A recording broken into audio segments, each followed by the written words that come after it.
ഉൾപ്പെടെ 5 സംസ്ഥാനങ്ങളിലെ നിയമസഭാ തെരഞ്ഞെടുപ്പ് തീയതികൾ കേന്ദ്ര തെരഞ്ഞെടുപ്പ് കമ്മീഷൻ ഉടൻ പ്രഖ്യാപിക്കും. കേരളം, തമിഴ്നാട്, പുതുച്ചേരി, പശ്ചിമബംഗാൾ, അസം എന്നീ സംസ്ഥാനങ്ങളിലാണ് തെരഞ്ഞെടുപ്പ് നടക്കാനിരിക്കുന്നത്. ബംഗാൾ SIR-ൽ അപ്പീൽ സമർപ്പിക്കാനുള്ള കാലാവധി നാളെ അവസാനിക്കുന്നതോടെ തെരഞ്ഞെടുപ്പ് കമ്മീഷന്റെ നിർണായക പ്രഖ്യാപനമുണ്ടായേക്കും.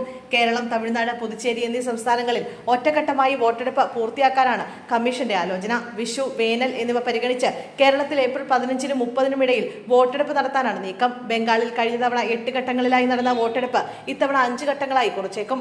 അസമിൽ തെരഞ്ഞെടുപ്പ് 3 ഘട്ടങ്ങളിലായി പൂർത്തിയാക്കാനാണ് സാധ്യത.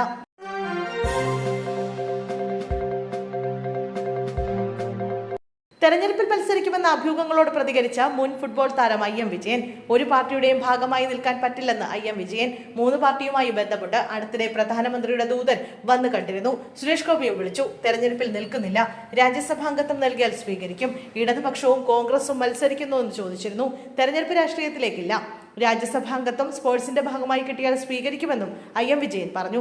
തനിക്ക് എല്ലാവരെയും വേണം, ഒരിക്കലും വിളിക്കാത്തവർ പോലും വിളിച്ച് തെരഞ്ഞെടുപ്പിൽ നിൽക്കണമെന്ന് ആവശ്യപ്പെട്ടിരുന്നു. നിലവിൽ ലഭിക്കുന്ന സ്നേഹം തുടർന്ന് ലഭിക്കാനാണ് താല്പര്യമെന്നും IM വിജയൻ പറഞ്ഞു.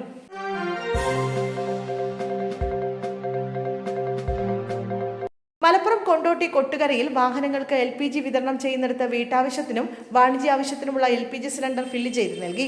കൊട്ടാരക്കര SA ഓട്ടോ LPGയിലാണ് 2000 രൂപ നിരക്കിൽ സിലിണ്ടർ ഫില്ല് ചെയ്ത് നൽകിയത്. നിരവധി പേരാണ് സിലിണ്ടർ നിറയ്ക്കാനായി സ്റ്റേഷനിലെത്തിയത്. ഇന്നലെ നിരവധി പേർക്ക് ഇവിടെ നിന്ന് സിലിണ്ടർ നിറച്ചു നൽകിയിരുന്നു. നിയമപ്രശ്നമാകുമെന്നറിഞ്ഞതോടെ ഇന്ന് രാവിലെ ഇവിടെ നിന്നുള്ള ഫില്ലിംഗ് നിർത്തിവെച്ചു. പാചകവാതക ക്ഷാമം രൂക്ഷമായതോടെയാണ് LPG സിലിണ്ടറുകൾ ഇവിടെ നിന്നും നിറച്ചു നൽകിയത്.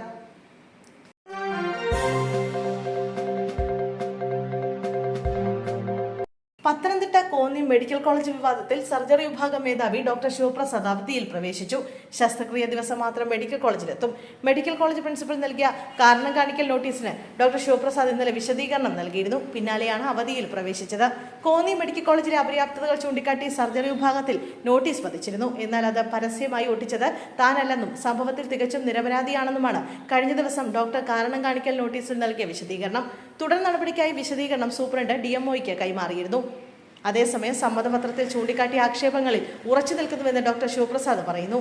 ഇദ്ദേഹത്തിന്റെ സ്വയം വിരമിക്കൽ അപേക്ഷയും ആരോഗ്യവകുപ്പിന്റെ പരിഗണനയിലാണ്.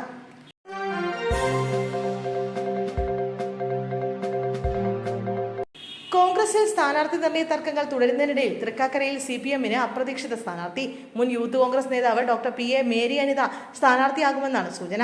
2 പതിറ്റാണ്ടായി ഭിന്നശേഷി ഉന്നമന രംഗത്തെ സജീവ സാന്നിധ്യമാണ് ഡോക്ടർ PA മേരി. 2011-ൽ തൃക്കാക്കര മണ്ഡലം രൂപീകരിച്ചതിനു ശേഷം CPIM പാർട്ടി ചിഹ്നത്തിൽ മത്സരിച്ചത് ME ഹസനായർ മാത്രമാണ്.